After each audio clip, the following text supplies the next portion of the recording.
योग में सबसे अधिक चर्चित और गलत समझे जाने वाले विषयों में से एक आम धारणा यह है कि यह ब्रह्मचर्य है, यानी यौन गतिविधियों से पूर्ण परहेज। लेकिन ये तस्वीर का सिर्फ एक हिस्सा है। ब्रह्म परम वास्तविकता निर्माता है। चर का अर्थ है चलना। वस्तुतः परम वास्तविकता की ओर कदम, या अधिक व्यवहारिक रूप से कहें तो आत्म साक्षात्कार के लिए उपयोग किए जाने वाले तरीके या कार्यप्रणाली। ये पतंजलि द्वारा शास्त्रीय योग में प्रस्तुत 5 यमों में से एक के रूप में सामने आता है।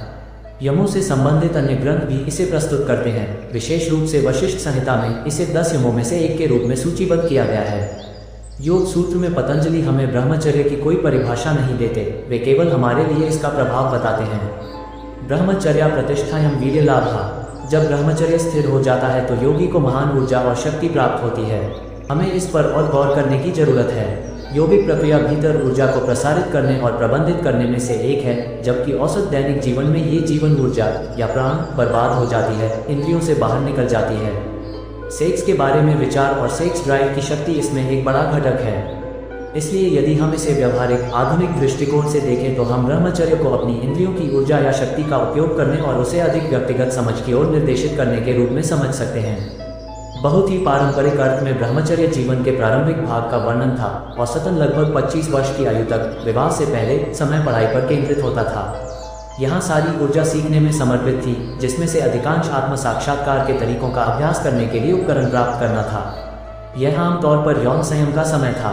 बाद में पारिवारिक जीवन में प्रवेश हुआ और स्वाभाविक रूप से सेक्स इसका हिस्सा था।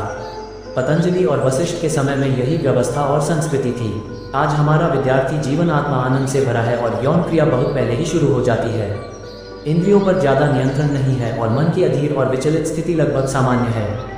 स्वयं पर काम करने के लिए कुछ अनुशासन और आत्मनियंत्रण की आवश्यकता होती है। इंद्रियों की शक्ति का दोहन करने के लिए इसी अनुशासन और नियंत्रण की आवश्यकता होती है। ऊर्जा के सबसे बड़े नाशकर्ताओं में से एक है सेक्स आवेग। बहुत बार यह सिर्फ दिमाग में एक बड़ा व्याकुलता पैदा करता है, भले ही कोई शारीरिक जुड़ाव न हुआ हो। जब मन लगातार विचलित हो और यौन क्रिया के लिए इच्छुक हो तो उस व्यक्ति के लिए शांति पाना बहुत मुश्किल होता है। यह ऊर्जा को नीचे खींचता है और उसे कम रखता है। दूसरा पहलू यह है कि कुछ लोग यौन इच्छा को पूरी तरह से दबा देते हैं, जिससे अप्राकृतिक स्थिति और रुकावट पैदा हो जाती है। न ही इच्छुक हैं। तो आज हम वशिष्ठ की ब्रह्मचर्य की आगे की व्याख्या से लाभ उठा सकते हैं। वह 3 स्पष्टीकरण प्रस्तुत करते हैं। VSI 0.43-45। सबसे पहले मानसिक, मौखिक और शारीरिक यौन भोग का पूर्ण परित्याग है। लेकिन दूसरा, वह गृहस्थों के लिए यह प्रस्ताव रखता है कि ब्रह्मचर्य में अपने साथी के साथ यौन संबंध भी शामिल है। तीसरा, वह सुझाव देते हैं कि नियमित रूप से गुरु या गुरु की सेवा करना भी ब्रह्मचर्य माना जाता है। इन सब से हम देख सकते हैं कि ब्रह्मचर्य आत्मा अनुशासन और उचित व्यवहार का एक स्तर है, विशेष रूप से यौन गतिविधि के संदर्भ में, और स्पष्ट रूप से कामुक गतिविधि के दोहन की आवश्यकता होती है। जीवन में कुछ निश्चित समय या चरणों में यह स्वाभाविक है कि सेक्स का त्याग कर दिया जाएगा, लेकिन अन्य समय में यह आवश्यक और उचित है। यदि हम सभी ने सेक्स को त्याग दिया तो मानव जाति एक पीढ़ी में नष्ट हो जाएगी। सेक्स समाज और हमारी व्यक्तिगत भलाई दोनों के लिए एक जरूरत है। संयम कभी भी जबरदस्ती नहीं थोपना चाहिए, ये स्वाभाविक रूप से आना चाहिए। किसी को जीवन में एक बिंदु पर ऐसा महसूस हो सकता है कि सेक्स का समय पूरा हो गया है। ब्रह्मचर्य का यह पहलू भीतर से उत्पन्न हुआ है। ये स्पष्ट है कि योग में कहीं भी किसी की लालसा और भोग को संतुष्ट करने के लिए सेक्स और यादृच्छिक साझेदारों के उदार उपयोग का सुझाव नहीं दिया गया है। यह अहिंसा, दूसरे को चोट न पहुंचाना, सत्य सच्चा रहना और अस्तेय लालच न करना, जो तुम्हारा नहीं है उसे न लेना के बाद यम में आता है। आमतौर पर ढीले यौन आचरण के परिणामस्वरूप एक व्यक्ति को चोट पहुंचती है और अक्सर उससे झूठ बोला जाता है। लोग निराश महसूस करते हैं और उनसे कुछ छीन लिया गया है। इसलिए व्यवहार और दूसरे के साथ संबंधों में इन 3 यमों का पालन करना महत्वपूर्ण है। तब यौन गतिविधि साझा और समझी जाने लगती है। जब आप इसमें शामिल हों तो सेक्स का आनंद लें, इसे शेयर करें, ध्यान और देखभाल दें। ये अपने आप में प्यार है। जैसा कि पतंजलि ने समझाया है, ब्रह्मचर्य द्वारा अभिप्रेत आत्मनियंत्रण आपके जीवन में एक स्वस्थ संबंध लाता है और इस प्रकार संचालित होने पर महान शक्ति और ऊर्जा देता है। यदि पूर्ण ब्रह्मचर्य उत्पन्न होता है तो ये योग अभ्यास के वर्षों से लगे ध्यान और अभ्यास का एक स्वाभाविक परिणाम है। श्वास क्रिया, शरीर और ध्यान संबंधी प्रथाओं में डॉक्टर पॉल डेलार्गन की विशेषज्ञता 3 स्रोतों से आती है।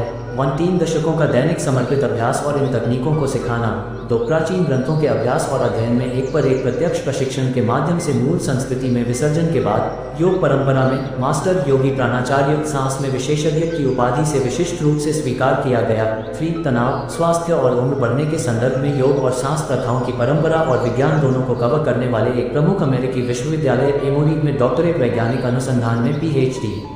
नतीजतन पॉल सांस, शरीर और ध्यान संबंधी प्रथाओं पर वास्तविक शिक्षण और विज्ञान प्रदान करने के लिए एक अद्वितीय स्थान रखता है, जिसे शिक्षकों के शिक्षक के रूप में देखा जाता है और प्राणायाम की परंपरा को आगे बढ़ाने के लिए पहचाना जाता है। उनकी ईमानदार और निरंतर भूमिका है पढ़ाना, लिखना और शोध करना। हम कैसे रहते हैं, सांस लेते हैं और कैसे रहते हैं, इन क्षेत्रों पर अनुभवी और प्रामाणिक जानकारी देने में मदद करना लोगों को उनके मानसिक और शारीरिक स्वास्थ्य में सुधार करने और अधिक पूर्ण जीवन जीने में मदद करना है। आशा करता हूँ आपको ये ज्ञान व अनुभव ब्रह्मचर्य वाला वीडियो आपको अच्छा लगा होगा। इसलिए निरंतर ज्ञान मार्ग पर चले और हमारे साथ जुड़े रहने के लिए चैनल को सब्सक्राइब अवश्य करें। धन्यवाद।